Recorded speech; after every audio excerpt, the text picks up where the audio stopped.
I'm not sure whether I've falsely attributed this to you or whether it's from Chris Wardlaw, but it's the phone book theory about just the layering of training as being like pages in the phone book. And you reminded me when you were speaking about durability and just your career where you hadn't really been impacted at all with injury. And I was going to ask you a little bit about that. Firstly, whether or not that was yours or Chris's theory, and secondly, sort of what you attribute your ability to just keep on going. Because I always hear someone who's remained injury free, and I go, okay, they must be doing a lot of strength and conditioning, a lot of recovery work, and that hour on a Thursday sounds like it must have worked wonders for you.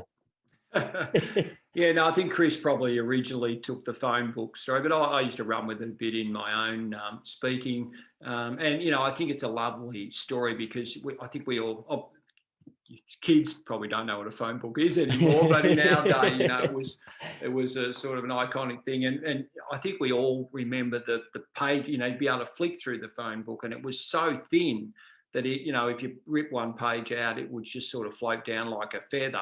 And yet, if you had the Sydney or Melbourne yellow pages, they were like a brick. So you could kill a robber if they were at your door. So I think that layering effect. So you put one page and you multiply that. And if you're having interruptions, the other theory we use is the water in the well.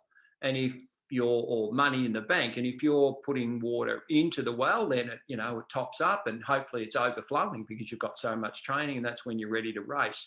But if you think about if you're injured or you're having time off, that's when the sun's evaporating that water and it's getting drawn out of the well or the water level in the well sinking. So I think that's a really good way of thinking about it, because it means that any interruptions are detrimental to your consistency in that overall performance. And I can honestly say that, I'm not sure why it was. Obviously, I'm pretty biomechanically sound. I'm really light on my feet. I think that, not putting a lot of pounding through my legs really made a difference. But, you probably know, I saw a physio really early on in my career, and to his credit, he said, look, there's a pattern forming here. You run a hard race, a marathon, you get injured, you come and see me, I fix you, off you go, you race, And he said, why don't we switch that around, and you come and see me before you get injured, and we'll start trying to get a bit of a, system going here that prevents you getting injured. And that's exactly what happened. And Pete Howley, and,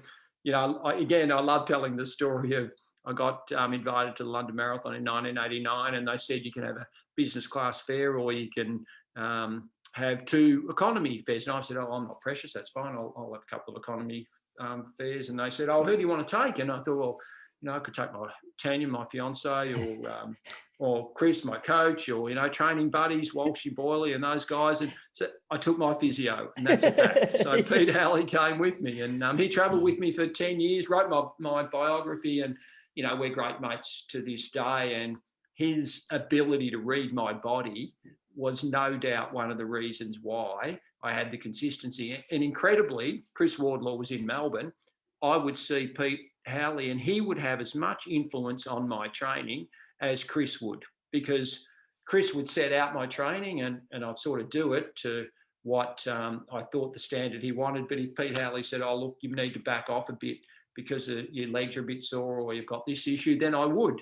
And Chris respected that. And I think that's one thing I had over my career. I think I had clarity in, my physio, I trusted implicitly. My coach, I trusted implicitly. And as I say, Pete Howley is still a good friend. I have a coffee with him every few months. Chris Wardlaw, I could ring him tomorrow and I'd have a chat. Stephen Smith, my manager, my accountant, still, living in Torquay, retired now, but we still catch up. So that continuity of being able to get a team around me that I trusted implicitly, and I did it's like a business lecture. It's like, I did my due diligence, but then once I'd done my due diligence and decided that person was the right person, I trusted them implicitly and their judgment. And they knew that, they had their responsibility, they took it seriously. And then, that was the team that I put together, and it worked incredibly well.